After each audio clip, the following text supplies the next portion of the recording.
जय हिंद दोस्तों। आज के इस वीडियो में हम लोग क्लास 10 का बहुत ही महत्वपूर्ण टॉपिक यानी कि पहला चैप्टर जो है क्लास 10 का रासायनिक अभिक्रिया एवं समीकरण, उसका बहुत ही एक महत्वपूर्ण छोटा सा टॉपिक है जिसका नाम है टॉपिक का संचालन। आप लोग इसको कभी ना कभी एग्जाम में देखे होंगे, मतलब 2-3 नंबर इतना का ही आता है, ज़्यादा नंबर का आता नहीं है, लेकिन आता है, मतलब अच्छा खासा यह है। तो देखिए हम लोग समझेंगे संचालन। हम लोग ये समझें कि संचालन क्या होता है और ये क्यों होता है, तथा अगर इससे बचा जा सकता है कि नहीं, यानी कि इस संचालन से बचने का उपाय। तो चलिए हम लोग जानते हैं कि संचालन क्या होता है। तो दोस्तों कहा जाता है, मतलब परिभाषा संचालन का ये लिखा जाता है कि कोई भी धातु या धातु से बनी वस्तु है। धातु मतलब मान लीजिए लोहा। अब लोहा से कई वस्तुएं बनती हैं, ऐसा थोड़ा नहीं कि धातु लोहा है तो केवल लोहा में ही जंग लगेगा। धातु से मतलब लोहा से दरवाजा बन गया तो उसमें नहीं लगेगा, दोनों में लगेगा, धातु का होना चाहिए। यानी कि धातु या धातु से बनी वस्तुएं जब अम्ल क्षार नमी तथा वायु के संपर्क में आता है तो नष्ट होने लगता है। उसी नष्ट होने की क्रिया को ही क्या कहा जाता है? संक्षारण कहता है। चलिए लिख लेते हैं, लिखते हैं।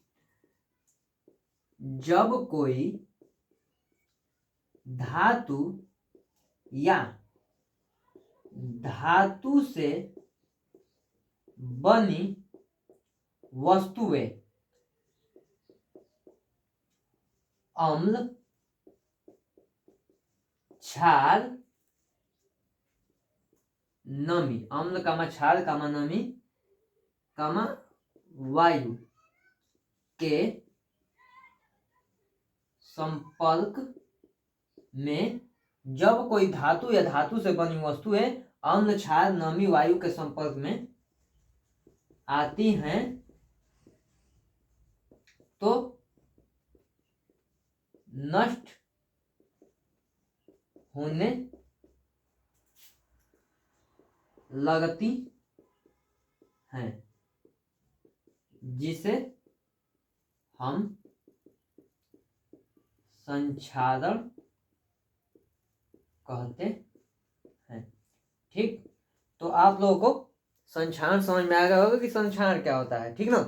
अब देखिए, अब आप लोगों के मन में सवाल होगा कि यानी कि नष्ट होने लगती है, कहाँ गया, कहाँ है नष्ट, यानी कि नष्ट होने लगती है। नष्ट होने लगती है तो क्या कहते हैं? संचालन।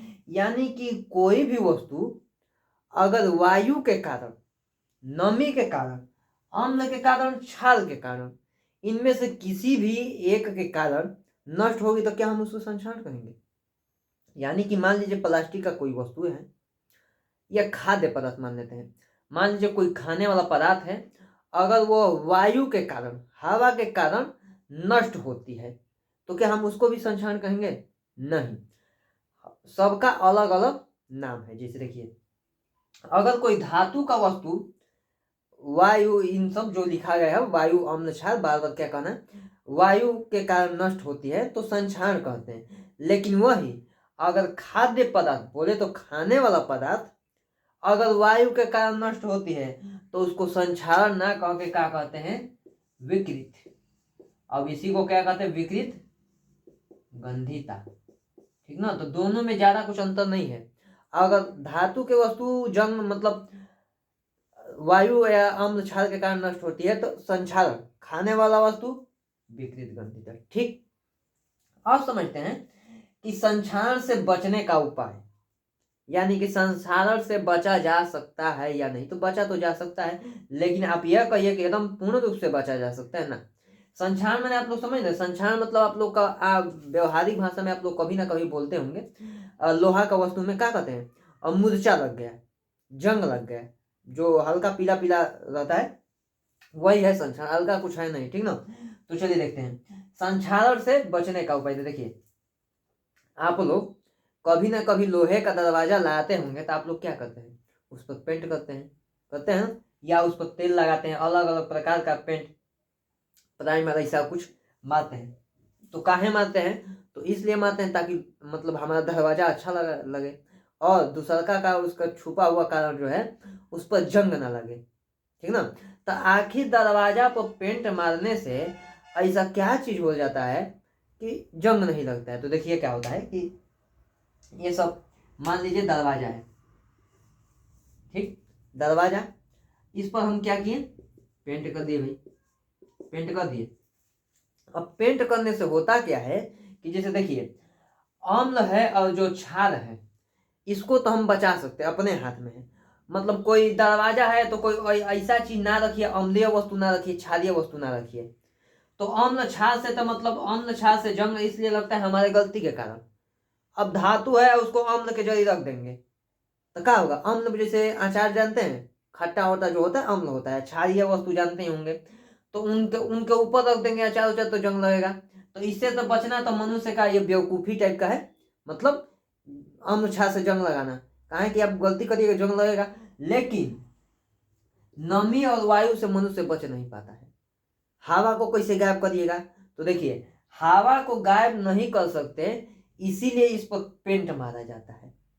पेंट मारते हैं तो क्या होता है, देखिए ये लोहा का दरवाजा है, इस पर मार दिए पेंट, तो देखिए मान लीजिए ये लोहा, मान लीजिए मार्कर है, अगर मार्कर मतलब हवा चल रहा है तो सबसे पहले मार्कर जो है, जो हवा जो है मार्कर का सतह को छू रहा है। अब जो हवा के कारण नुकसान पहुंचेगा मार्कर के सतह को नुकसान पहुंचेगा। लेकिन अगर यही हम सतह पर कुछ ऐसा चीज लगा दें कि नुकसान पहुंचे मार्कर को कुछ ना हो, यानी कुछ अलग प्लास्टिक लगा दें और हवा चले और प्लास्टिक को नुकसान पहुंचाए, मार्कर को नुकसान नहीं पहुंचाएगा। कहें कि जो सतह पर रहेगा उसको ही ना पहले नुकसान पहुंचाएगा। प्लास्टिक को नुकसान पहुंचाने के उपरांत यह मार्कर को नुकसान पहुंचाता है। तो उसी प्रकार से पेंट इसलिए किया जाता है, अगर हम लोग पेंट कर देते हैं तो जो नमी होता है, हवा होता है, वो सबसे पहले लोहे के पेंट वाले भाग पर आता है, यानी कि पेंट के अणु को नुकसान पहुंचाता है। अब पेंट को नुकसान, अब ऐसा भी नहीं कि बस पेंट को नुकसान पहुंचाएगा लोहा को टच नहीं करे, पूरा पेंट को नुकसान पहुंचा देगा, तब आपकी लोहा पर कार्रवाई कर देगा, फिर लोहा को मूर्छा लगा देगा, जंग लगा देगा, ठीक ना। यानी कि पेंट इसलिए किया जाता है ताकि हमारा जो लोहा से बनी वस्तुएं हैं वो अधिक दिनों तक चल सके। हम शुरू में बताए हैं कि कोई भी ऐसा मतलब ऐसा हम कर ही नहीं सकते हैं कि उसको जंग से पूर्ण रूप से बचा सके, जंग तो लगेगा ही लगेगा, प्रकृति का देन है। बस हम लोग क्या कर सकते हैं कि अपना दिमाग लगा के, टिकरिंग बेस लगा के इस तरफ जंग की अवधि को बढ़ा सकते हैं, यानी कि जो जंग 1 महीना में लग रहा है वो जंग को हम 2 साल तक ले जा सकते हैं, ऐसा कर। लेकिन जंग से पूर्ण रूप से बचा दे हो नहीं सकता है। तत्पर रहिएगा तो यही उसका जंग लगने का अवधि को बढ़ा सकते हैं, ऐसा नहीं कि जंग लगने को रोक ही दे। तो देखिए जंग से बचाने का उपाय, पेंट करिए, तेल लगाइए, ग्रीस, या सबसे एकदम अच्छा वाला तरीका उस पर पॉलिश कर दीजिए। होता है ना जिंक उंक का पॉलिश, यानी कि जो आप कोई भी सामान खरीदते होंगे तो देखिएगा तो एकदम चमचमाता हुआ एकदम चमकता है, मतलब समझिए कि पॉलिश किया जाता है। आप लोग दरवाजा का कुछ ये सब सिटकिनी उटकिनी होता है उसको देखिएगा तो एकदम चमकता है, उसको पॉलिश किया जाता है और बहुत दिन तक जंग भी नहीं लगता है। पॉलिश किया जाता है मतलब ज़्यादा अवधि तक चलाने के लिए पॉलिश किया जाता है। तो आप लोग समझ गए संक्षारण क्या होता है, संक्षारण समझ लिए। बचने का उपाय, पेंट करिए, नहीं तो पॉलिश करिए, इस तब करिए। काहे कि हम लोग का बस का बात तो है नहीं कि अपने हवा को हटा दे, हवा को कैसे हटा सकते भाई, हवा तो चालू ओर है, नमी चालू ओर है, ठीक ना। आप लोग को समझ में आएगा कि पेंट काहे करते हैं, काहे कि पेंट कर देते हैं तो सबसे पहले हवा और नमी उसके सतह को छूता है, पेंट को छूता है, पेंट के बाद, पेंट को निपटाने के बाद आपके लोहा पर कार्रवाई करेगा, ठीक ना। आप लोग को संक्षारण समझ में आएगा गया होगा, अगर समझ में आया हो तो लाइक करिए, शेयर करिए, सब्सक्राइब करिए, ठीक ना। चलते हैं।